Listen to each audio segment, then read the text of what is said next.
Mr. Wesley wakes them after only a few hours sleep. He used magic to pack up the tents, and they left the campsite as quickly as possible. Passing Mr. Roberts at the door of him cottage. Mr. Robert had a strange, dazzled look about him, and he waved to them of which we do Merry Christmas. He'll be all right, said Mr. Wesley quietly as they marched off onto the moor. Sometimes, when a person's memories modified, it makes them a bit disoriented for a while. And that was a big thing they had to make him forget.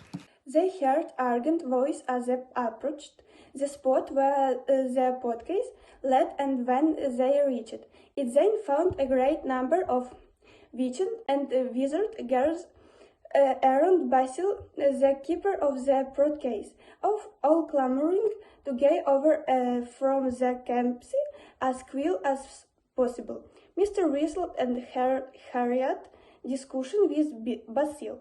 They joined the queue and were able to take on old Robert to bake to Stockhead Hill before the sun had really risen. They walked back through Otter. They walked back through Otter St. Catchpole towards the barrow in the dawn light, talking very little because they were so exhausted and thinking lonely of their breakfast. As they rounded the corner in the lane and the barrow came into view, a cry echoed along the dim line. "Oh, thank goodness, Mrs. Weasley, who had evidently been waiting for them in the front yard, came running towards them, still wearing her bedroom slippers, her face painted and stained, carried a copy of the Daily Prophet, clutched in her hand. Utter, I've been so worried. She flung her arms around Mrs. Weasley's neck, and the Daily Prophet fell out of her limp hand onto the ground. Looking down, Harry saw the headline, "Stanley's terror at the queue." Word cup complete with a twink, black and white photograph of the dark mark over the treetops. "You're all right," Mrs. Weasley muttered, distractedly reminiscing Mrs. Weasley and staring around at the owl with red eyes. "You're Olive Oak boys." And to everybody's surprise, she seized Fred and George and pulled them both into such a tight hug that the heads spun together. "Ouch, Mom, you're strangling us. I shouted at you before you left," Mr. Weasley said, starting to sob. "It's all I'll be hanging about.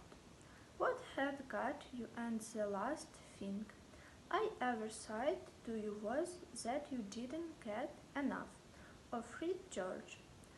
Come on now, Molly, we're all perfectly."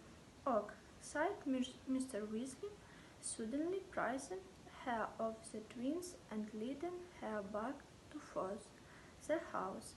"Billy," he added in an undertone, "pick and that paper. I want to see what it says." When they were all crammed into the tiny kitchen and Hermione had made Mr. Weasley a cup of very strong tea, into which Mr. Weasley insisted pour a shot of Agnes' old fire whiskey, Bill handed his father the newspaper. Mr. Weasley scanned the front while Percy looked over his shoulder. "I knew it," said Mr. Weasley heavily. "Ministry blunders. Culprits not apprehended, lax security. Dark wizards running unchecked. National disgrace. Who wrote this? Oh, of course Rita Skeeter. That woman's got it in for the Ministry of Magic," said Presley, furiously. "Last week she was saying we are wasting our time gabbling about cauldron thickness when we should be stamping out vampires. As if it wasn't specifically stated in paragraph 12 of the Guidelines for the Treatment of Non-Wizard Part Humans. Do us a favor," Percy said. "Bill yawning and shut up.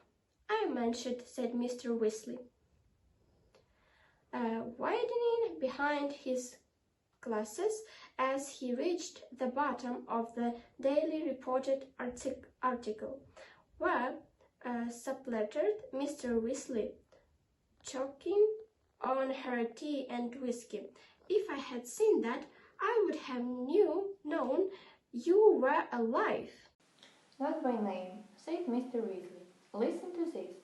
If the terrified wizards and witches who waited breathlessly for news of the Age of the Wood expected rations from the Minister of Magic, they were sadly disappointed.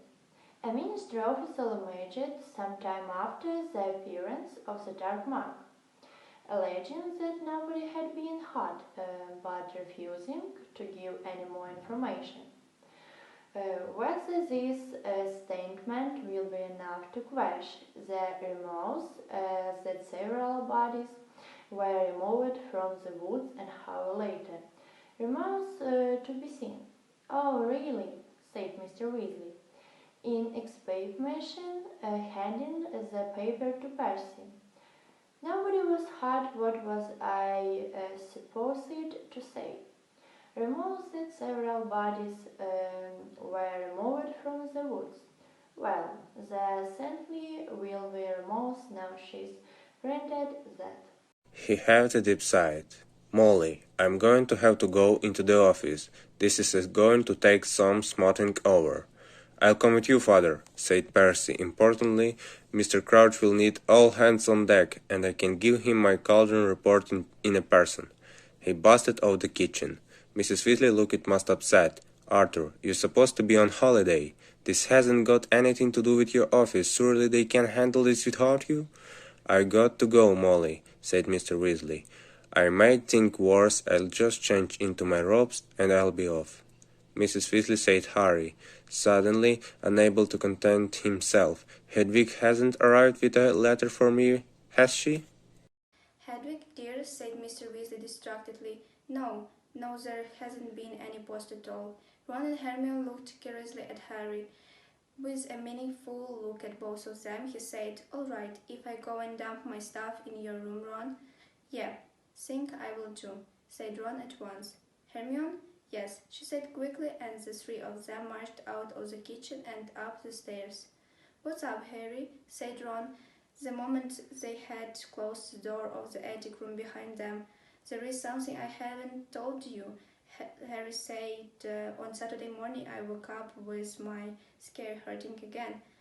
Ron and Hermione's reactions were almost exactly as Harry had imagined them back in his bedroom in Private Drive. Hermione gasped and started making suggestions at once, mentioning a number of reference books and everybody from Albus Dumbledore to Madame Pomfrey, the Hogwarts matron.